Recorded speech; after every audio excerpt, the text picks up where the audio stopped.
नमस्कार, मैं हूं मंगलेश्वर और मैं इस समय शंकर शाह रघुनाथ शाह चौक पर खड़ा हूं और यहाँ पर मेरे पीछे गोंडवाना समाज के काफ़ी कुछ कार्यकर्ता और लोग खड़े हुए हैं। आज ये यहाँ पर इसलिए एकत्रित हुए हैं कि कुछ दिनों पहले मतलब जबलपुर के महापौर जो हैं जगत बहादुर अन्नू सिंह, उन्होंने घोषणा करी परशुराम जयंती पर कि रानीताल चौक का नाम परशुराम चौक के नाम से किया जाएगा। खबर का असर ये हुआ कि ये मतलब जो बात थी वो तीखी आग की तरह चारों तरफ फैली और पूरे मध्य प्रदेश से आदिवासियों ने इसका विरोध किया और विरोध करने के बाद सरकार नगर निगम प्रशासन पे इस पर प्रेशर ही बनाया और कहीं कुल मिला के ये अगर बात करें तो नगर निगम प्रशासन अब बैकफुट पे आ गया है और उसने इस बात को समझा भी है कि मतलब रानी दुर्गावती का जो प्राचीन इतिहास है, गोंडवाना साम्राज्य का जो इतिहास है, उसके साथ कोई भी छेड़छाड़ नहीं की जाएगी। और वो शायद अब उन्होंने ये घोषणा भी कर दी है कि नाम उसको मतलब रानीताल का चौक का जो नाम है वो रानीताल ही रहेगा। तो यहाँ पर समाज के कुछ वरिष्ठ लोग खड़े हुए हैं, हम इन्हीं से बात करते हैं कि आखिर मतलब ये इस तरीके की जो चल रही है प्रक्रिया राजनीतिक पार्टियां जो कर रही हैं, तो ये मतलब कुल मिला के क्या मतलब ये क्या बताना चाह रही। तो साहब ये बताइए कि ये जो इस तरह की जो चल रही हैं आजकल, मतलब कुछ पार्टियां तो मतलब आदिवासी समाज को लेके चलती है और अचानक मतलब इस तरह का ये बात आ जाती है, तो ये मतलब क्या है? देखिए, हम लोगों को तो मतलब गोंडवाना के लोगों को, आदिवासी समाज को ने जो चलाया उसके माध्यम से जानकारी हुई कि रानीताल चौक जो जबलपुर के अंदर रानीताल चौक स्थित है, उसका नाम परिवर्तन करके और परशुराम जी के नाम पर उसका नाम किया जाएगा। ये भी जानकारी हुई तमाम आदिवासी संगठनों को और आदिवासी समाज के लोगों को, तो उस पर अपनी अपनी तरह से लोगों ने प्रतिक्रिया देना चालू किया और कुल मिला के आदिवासी समाज इस बात से लेकर आहत हुआ कि अचानक हम जो गोंडवाना का ये जो पूरा क्षेत्र है, ये गोंडवाना का क्षेत्र है और तमाम विरासतें हमारी धरोहर हैं, तो उसके साथ यदि इस तरीके का किस तरीके मतलब जो होगा, तो यदि इसकी शुरुआत होती है तो फिर आगे भी बहुत सी बातें चलेंगी। हम लोगों ने कल विभिन्न संगठनों हैं जो आदिवासियों के बीच में विभिन्न संगठन काम करते हैं, उन्होंने और उसके साथ साथ गढ़ा गोंडवाना संरक्षण संघ ने कल माननीय महापौर जी से संपर्क करने का काम किया, पत्र दिया, वार्ता सौहार्दपूर्ण वातावरण में हुई। सदन के अंदर जो प्रस्ताव के रूप में ये बात आ रही थी कि अपना रानीताल चौक का नाम परिवर्तन किया जाएगा, महापौर जी ने उस बात को स्पष्ट किया है कि इस तरीके का कोई बात नहीं है और आने वाले टाइम पर भी महापौर जी ने इस बात को भी बिल्कुल साफ साफ कहा है कि आने वाले समय पर भी जो गोंडवाना कालीन जो धरोहर है,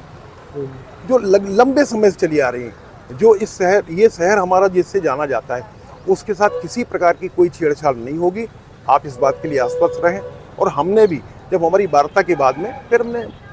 उनको धन्यवाद भी दिया कि ये आदिवासी। अच्छा, तो ये क्या इतिहास क्या है रानीताल चौक का? मतलब रानीताल चौक का इतिहास बताएं हम आपको,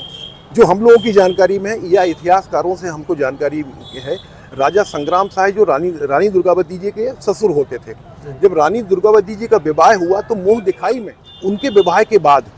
हम लोगों में एक रस्म होती है, जब बहू को घर हम लोग लाते हैं तो मुंह दिखाई की रस्म होती है। उस मुंह दिखाई की रस्म, ये बात है 1543 के आसपास की। उस समय पर मुंह दिखाई में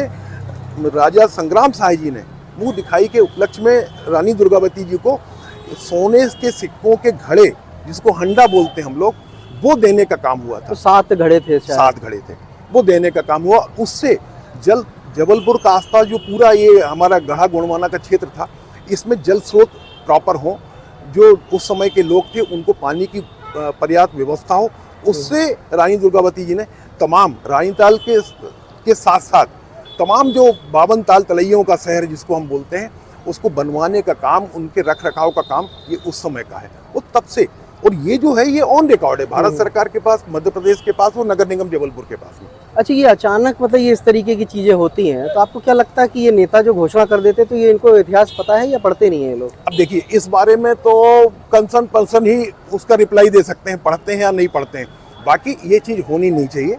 ये होनी नहीं चाहिए। और आदिवासी समाज जो बहुत, खासतौर पर मध्य प्रदेश के अंदर तो आदिवासी समाज आज की तारीख में बहुत बड़ी संख्या में है, तकरीबन 1,70,00,000 के आसपास है और 47 सीटों को ये आदिवासी बेल्ट के लोग इसको प्रभावित करते हैं। आदिवासी MLA की विधानसभा के अंदर 47 सीटें हैं। अच्छा, गोंडवाना जो संरक्षक संगठन है उसने तो घोषणा भी कर दी थी कि अगर ऐसा होता है तो हम सरकार बदल देंगे। तो मतलब क्या इतना ताकत रखते हैं? बिल्कुल रखते हैं, सवाल ही नहीं है। जब समाज की बात होगी, आदिवासी समुदाय की बात, तो वहाँ ना भारतीय जनता पार्टी की बात होगी, ना वहाँ कांग्रेस की बात होगी। तो समाज की बात पहले होगी, समाज का हित। क्योंकि आज देश में सब तरफ हर आदमी, वो किसी भी प्रकार का जनप्रतिनिधि हो, वो अपने समाज के लिए पहले समर्पित है, उसके बाद में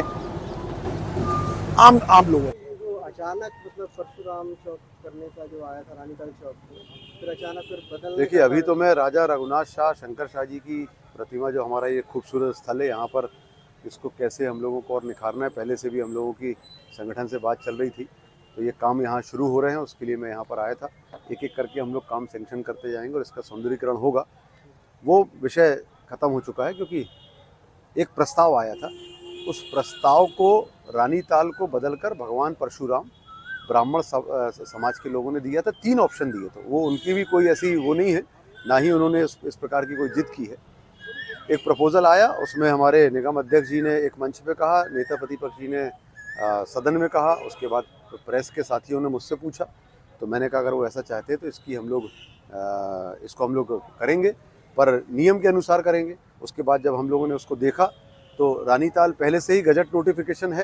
तो अगर किसी चीज़ का पहले से अगर गजट नोटिफिकेशन, तो हम लोग की परंपरा नहीं है कि किसी के भी नाम को हम बदलें। और रानी दुर्गावती जी के नाम रानीताल अगर है ही वो, तो उसको बदलने का कोई, हम लोगों ने कोई प्रक्रिया ही नहीं की, उसमें कोई वर्किंग ही नहीं करी। हम लोगों ने हमारे जो विप्र बंधु हैं उनसे आग्रह किया कि आप जो और भी ऑप्शंस हमको दे रहे थे चौराहों का, एक दूसरा तीसरा कोई भी ऑप्शन दे दीजिए। अगर किसी के नाम वो नहीं होगा तो निश्चित तौर पर एक शानदार भव्य चौराहा भगवान परशुराम जी के नाम से कहीं और बनाया जाएगा, जो अपने आप में भव्यता में कोई कमी नहीं होगी, भव्य बनाया जाएगा। और यह चौराहा जो रानीताल है, यह यथावत रानीताल चौराहा ही रहेगा, था, है और रहेगा, उसमें कहीं कोई कन्फ्यूजन किसी बात का नहीं है।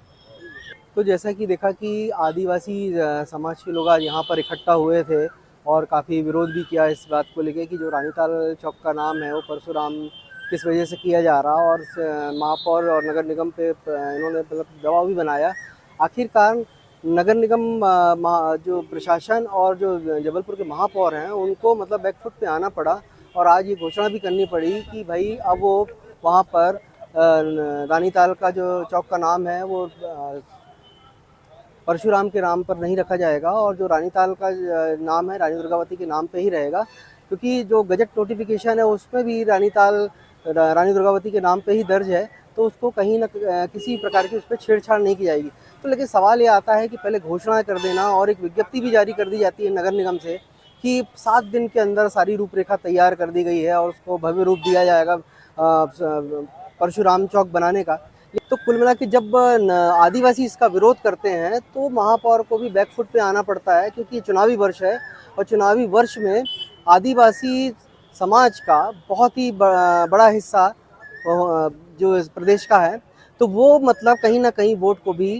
इफेक्ट करता है। तो ये पूरे प्रदेश से इसका जब विरोध शुरू हुआ, एक स्वर में जब आदिवासी इसके खिलाफ उठ खड़े हुए, तो कहीं ना कहीं कांग्रेस के आला कमान जो नेता हैं उनने भी महापौर के ऊपर दबाव बनाया होगा और आखिर महापौर को अपनी बात से पीछे हटना पड़ा और ये कहना पड़ रहा है कि अब रानी दुर्गावती जो रानी दुर्गावती के नाम पे जो रानीताल चौक का नाम है वो रानी दुर्गावती के नाम पे ही रहेगा और उसको परशुराम के नाम पर नहीं किया जाएगा। परशुराम चौक का अगर कहीं चौक का नाम करना होगा तो और भी चौराहे हैं, उसको नगर निगम उस पर भी बात कर रहा है ताकि वो दूसरा वर्ग भी नाराज ना हो। जबलपुर से मंगलेश्वर।